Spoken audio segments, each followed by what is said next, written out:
One day, Q-Tip and I went to the Go to Daddy House workshop, where they were working on some You Need to Calm Down. Don't want to say raw, raw, raw, raw. Fab, who was my road boss at the time, came through with the beat, and all I could do was try to calm down. Please don't call me mom. I want to talk to myself. Find out what the talk is about. Don't call me if you don't have bad news.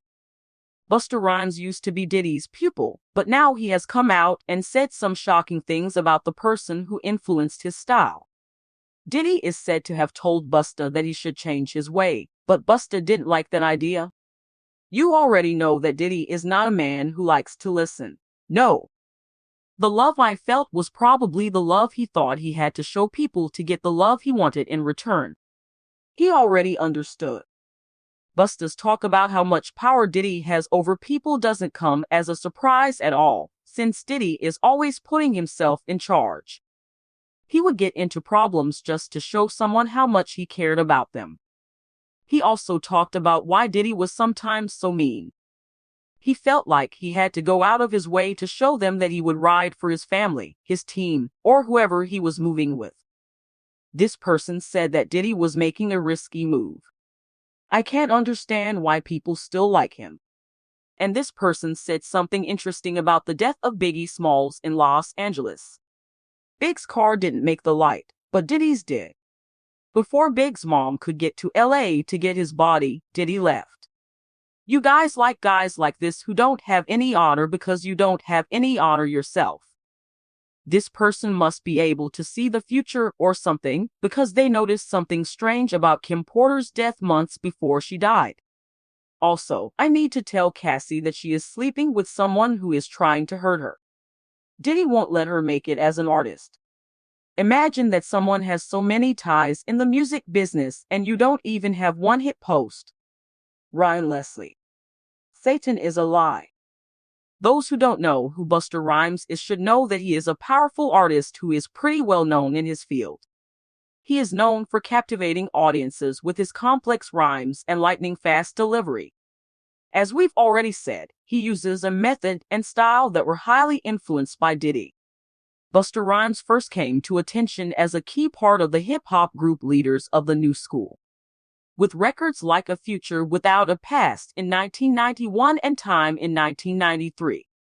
He showed off his undeniable ability and set himself up to be a solo star in the future. As luck would have it, the group broke up in 1994. This gave Busta Rhymes the chance to have a great single career. The Coming Upon the World, his first solo record, came out in 1996. The effect was huge. Fans couldn't get enough of it, and critics praised how good it was. The album shot to the top 10 on the prestigious Billboard 200 list, making Busta Rhymes even more of a force to be reckoned with. Not only that, but the RIAA gave it their prestigious platinum recognition. A sign of how well it did in the marketplace. Busta Rhymes had already made 9 studio records, but he was just getting started.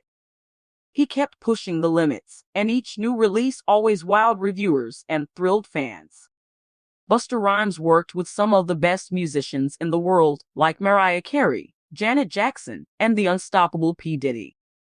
This showed how versatile he was and how well he could mix his own style with a wide range of sounds. Busta Rhymes is a very talented musician, but he also has a great sense of fashion and style, which he often shows off in his mesmerizing music videos. His unique style and larger-than-life personality make him even more of an icon in the business.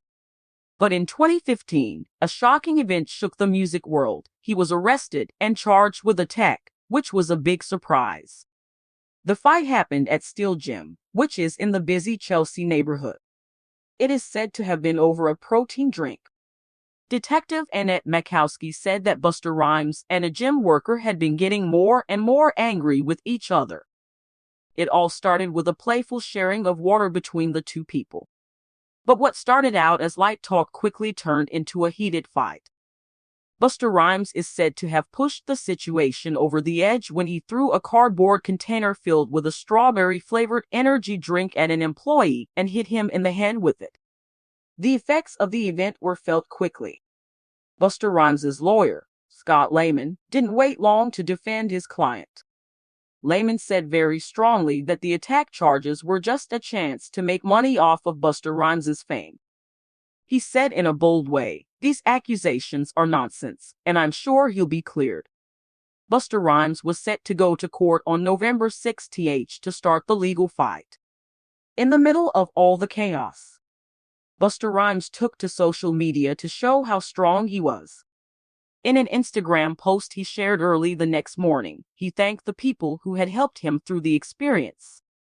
Even though he had a setback, the rapper was still motivated to work on his music. He said that he wanted to go back into the recording studio and use the experience to get new ideas.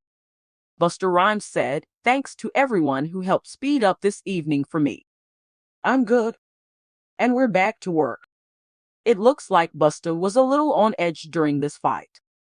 And if he really did do something to get in trouble with Diddy, it makes even more sense.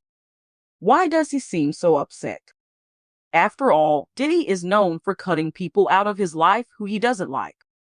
Take Exhibit 1 in an unexpected turn of events. Some people think it's just a chance that Jamie Foxx was recently hospitalized, but there has been a lot of talk about it. As we said before, Eminem also made a reference to the fact that where there's smoke, there's normally fire. The repercussions blew my mind. Voletta Wallace even sued the LAPD for a whopping $500 million, saying that the police tried to hide the truth about how her son died. The case was reopened, and Detective Carding got it. He didn't know what was in store for him. As Carding dug deeper into the case, he started to think that the deaths of Tupac and Biggie were tied in many ways. When shocking information came out, it made everyone think of a scary question. Did Puff Daddy, or whatever he was called back then, hire hitmen to kill Tupac? Detective Carding kept looking for 3 years before he came to a shocking conclusion. He said Sean Puff Daddy Combs had put a $1 million reward on both Tupac Shakur and Suge Knight, which he said was crazy. This happened after P. Diddy and Biggie got into a big fight over rap music. Carding also said that Diddy had ties to LA gangs and that he had asked a Crips member called Dwayne Keith for help. Safety Davis was asked to carry out the hit. It sounds like something out of a suspenseful crime book, doesn't it? But things get worse. They have caused a lot of talk, debate, and questions that haven't been answered about the rap mogul. So, does Diddy have something to do with all of this? For the scary message that Busta Rhymes sent out? We don't know for sure, but given his past and the accusations against him, it's not impossible. Folks, that's all for the video. Thank you for watching and see you later.